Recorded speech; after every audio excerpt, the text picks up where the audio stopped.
Assalamualaikum warahmatullahi wabarakatuh. Sahabat semua, sore ini kita mau bicara soal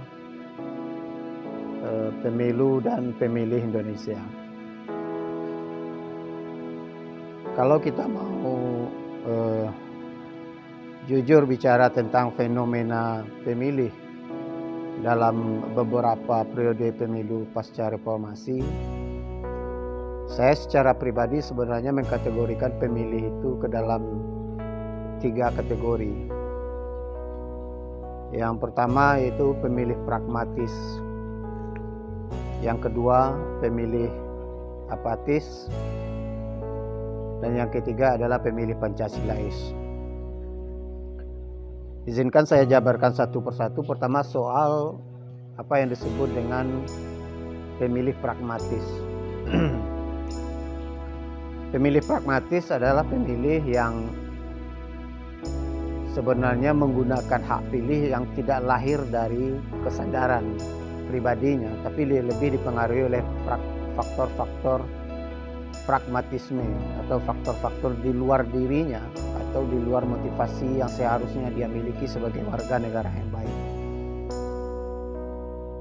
Ada 2 faktor menurut saya yang bisa kita sebut pemilih itu yang menjadikan dia atau yang menyebabkan dia menjadi pemilih pragmatis, yaitu pertama faktor primordialistik. Faktor primordialistik ini berhubungan dengan identitas-identitas generik atau tradisional, seperti dia memilih karena pertimbangan kedekatan personal, pertemanan, atau karena hubungan satu daerah atau satu kampung, atau faktor kebudayaan lain, faktor identitas budaya lain. Itu kan banyak hal. Itu termasuk kategori pemilih pragmatis. Jadi pilihan atau hak pilih yang dia gunakan di TPS itu bukan berdasarkan pertimbangan rasionalitas dia sebagai warga negara atau sebagai pribadi, dan mempertimbangkan implikasinya terhadap keberadaan negeri ini dan tujuan pemilu untuk kemajuan negeri ini. Kemudian unsur kedua yang mempengaruhi seorang menjadi pemilih pragmatis ada pengaruh materi atau materialistik. Nah, ini yang salah satu yang berbahaya. Kita mungkin pernah mendengar istilah money politik. Jadi pemilih yang menggunakan hak pilih karena dia diberi sesuatu, dijanjikan sesuatu yang bersifat materi atau hedonistik, itu termasuk kategori pemilih pragmatis. Nah, ini yang paling tidak bagus menurut saya. Kemudian ada juga pemilih apatis. Pemilih apatis ini adalah sebenarnya dia adalah termasuk kategori pemilih idealisme, pemilih idealis, atau termasuk kategori pemilih Pancasilais yang kemudian menjadi apatis a priori karena memang dia kecewa terhadap keberadaan praktek-praktek kepemimpinan atau praktek-praktek politik yang dia pandang tidak sesuai dengan apa yang dia bayangkan atau dia cita-citakan.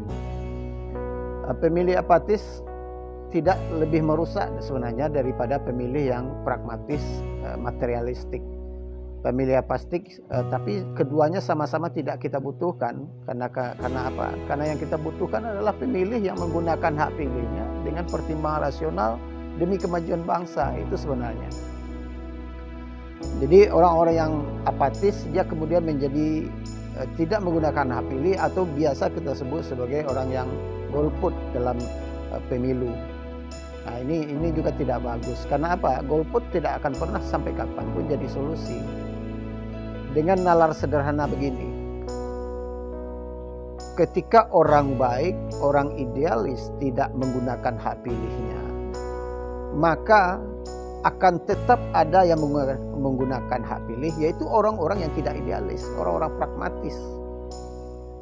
Jadi ketika kontestannya pragmatis, pemilihnya pragmatis, orang idealis menjauh, bisa kita bayangkan orang seperti apa yang akan terpilih memimpin negeri ini dan akan seperti apa negeri ini ke depan. Kemudian kategori ketiga dari pemilih itu adalah pemilih Pancasilais. Saya menggunakan istilah ini agar kita bisa masuk ke substansi tujuan cita-cita kita bernegara. Negara ini didirikan adalah karena di belakangnya ada rakyat yang punya hajat. Hajat rakyat itu kemudian diakomodir dalam pembukaan Undang-Undang Dasar dan batang tubuh Undang-Undang Dasar. Bahwa hajatnya apa? Hajatnya, salah satu hajatnya adalah soal keadilan, soal kesejahteraan, soal pendidikan. Itu hajatnya, hajat rakyat ini. Karena itulah maka negara ini didirikan. Agar negara ini bisa berjalan dengan baik, itu membutuhkan rakyat yang Pancasilais. Begitu juga dalam pemilu. Untuk menghasilkan pemilu yang berkualitas, menghasilkan presiden, wakil presiden berkualitas, DPR, DPD berkualitas, membutuhkan dua hal. Pertama, calon yang berkualitas. Yang kedua adalah pemilih yang berkualitas. Ketika kualitas pemilu itu menghasilkan seperti yang kita harapkan, maka implikasinya adalah bahwa mereka kemudian bisa kita harapkan untuk mewujudkan cita-cita negara ini. Apa cita-cita negara ini? Terwujudnya keadilan, kesejahteraan, dan pendidikan, kualitas pendidikan yang baik bagi warga masyarakat Indonesia. Itu yang disebut dengan cita-cita Pancasila. Apa cita-cita Pancasila? Bahwa negara ini adalah menjadi negara berketuhanan yang Maha Esa, masyarakatnya masyarakat beragama, bertakwa kepada Tuhan Yang Maha Esa, dan kehidupan sehari-harinya dipengaruhi nilai-nilai dasar agama yang pasti baik. Tidak ada agama yang tidak baik. Yang kedua, jadi masyarakat yang berkeadilan. Yang ketiga, menjadi masyarakat yang menjaga rasa persatuan, kebinekaan, toleransi, dan seterusnya. Kemudian yang keempat, soal kerakyatan dan permusyawaratan atau musyawarah. Dan terakhir itu kan soal masyarakat yang bisa menjadi masyarakat yang berkeadilan sosial. Jadi dari tiga tipe pemilih itu, kita butuh pemilih Pancasilais, ya, pemilih yang benar-benar bisa mewujudkan hak pilihnya, menggunakan hak pilihnya dengan ukuran rasionalitas yang terukur, dengan memilih calon-calon yang memang bisa juga diukur secara rasional, yang bisa kita harapkan mewujudkan cita-cita negara sesuai dengan nilai-nilai Pancasila. Jadi itu substansinya. Golongan putih atau apatis tidak akan pernah jadi solusi.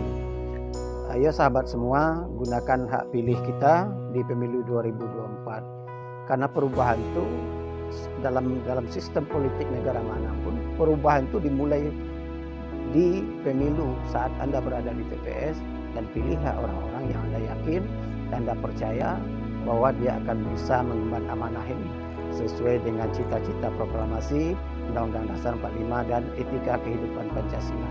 Terima kasih. Assalamualaikum warahmatullahi wabarakatuh.